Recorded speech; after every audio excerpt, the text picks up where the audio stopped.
Today is March 11.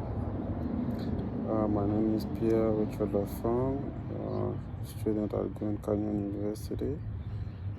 Today is going to talk about the topic of the Fair Information Practice Principle.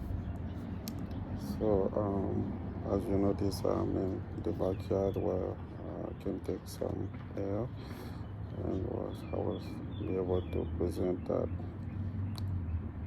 assignment. So I can introduce to say that the Fair Information Practice Principle represent a set of internationally recognized guidelines designed to promote transparency, fairness, and accountability in the handling of personal data. Those principles are integral in shaping privacy policies, both within government and private organizations, ensuring that personal data is collected, used, and managed in a responsible and secure manner.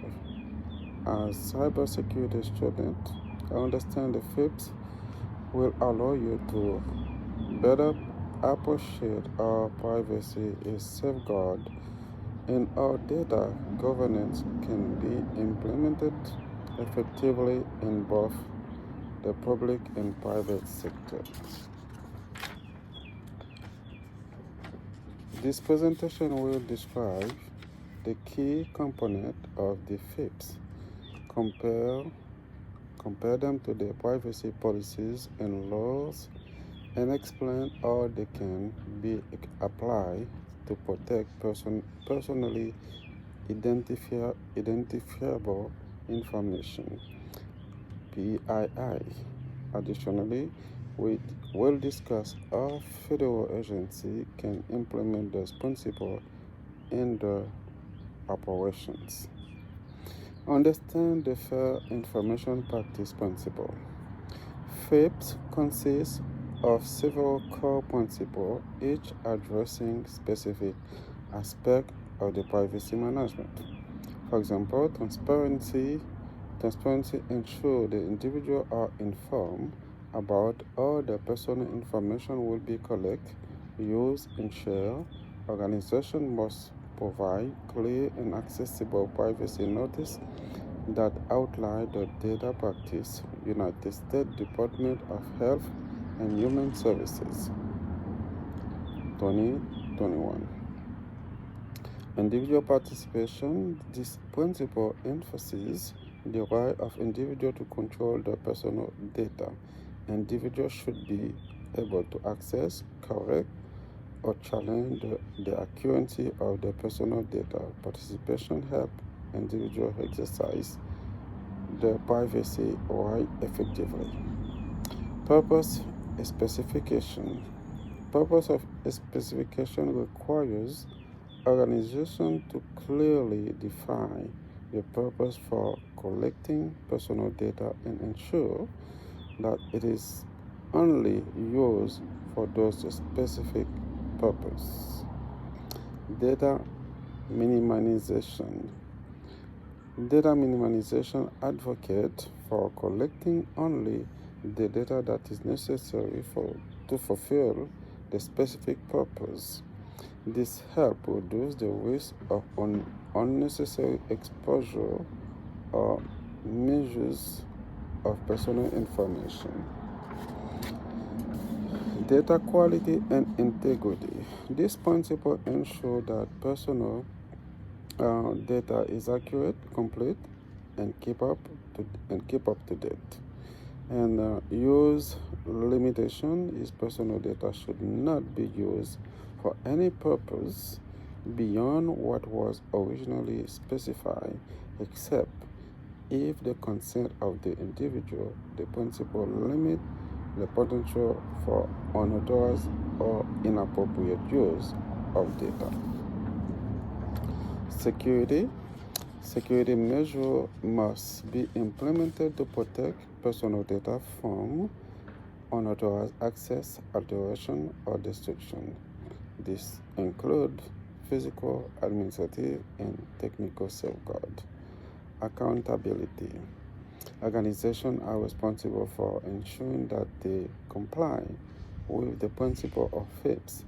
This includes implementing internal control and having policies in place to monitor compliance. Auditing. Auditing is refers to regular review and assessment to ensure that an organization's data protection policies are effective and that they are adhere to FIPS. So, comparison of FIPS with other privacy policy laws and regulations. FIPS serves as the foundation for various privacy laws and regulations worldwide. While those principles are broad and flexible, specific laws such as the General Data Protection Regulation and the European Union and the California Consumer Privacy Act and the United States provide more detailed rules about how data should be handled. However, FIPS are embedded in this law, often serving as the guideline principle that inform more granular legal requirements. For example, GDPR incorporates many elements of FIPS, particularly in areas such as transparency, individual participation, and security. And the GDPR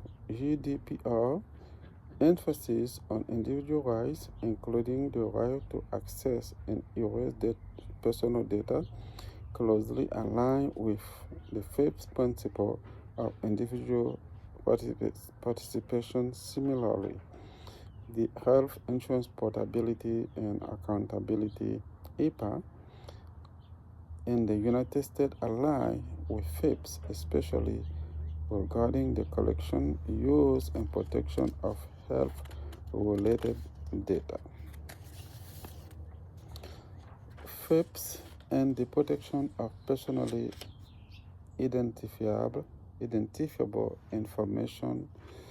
The primary goal of FIPS is to protect PII.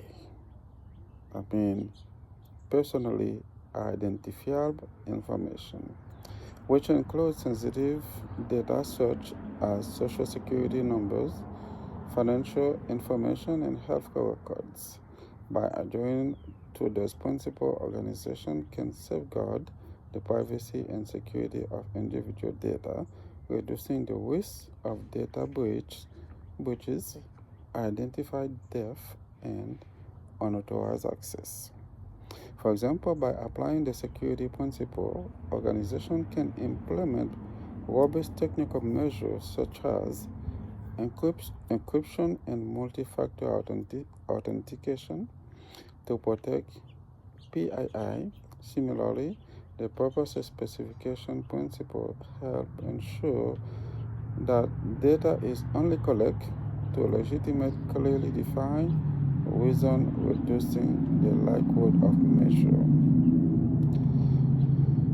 So, multiple factors we can take in consideration as transparency, federal agency, individual participation. Agency can establish portals that allow individuals to access correct or requests, purpose specification, data minimization, use limitation, data quality and integrity, security, accountability, and auditing. So, to conclude, we can say that the fair information practice principle are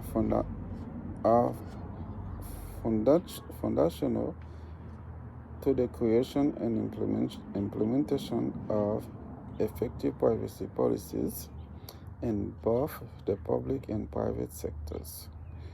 They ensure that personal data is collected, stored, and used in a responsible manner, prioritizing individual rights and security. By comparing FIPS to other privacy policy, it becomes clear that those principles serve as a flexible framework that can be applied universally, with specific laws provide more detailed rules. Federal agencies in particular can use principle to create a structured approach to protecting personally identifiable information and maintaining public trust and data management practice. That concludes my video for today. I hope that will help you get a view or some understanding about FIPS and how that's work and then how that's applied in different organizations, governmental, privacy, uh, what kind of organization that can be considered. So I think that will help you a little bit to understand that, and I hope that my video will bring more information, more detail about FIPS or another topic that might be interested for you to take a look. God bless you and thank you for watching.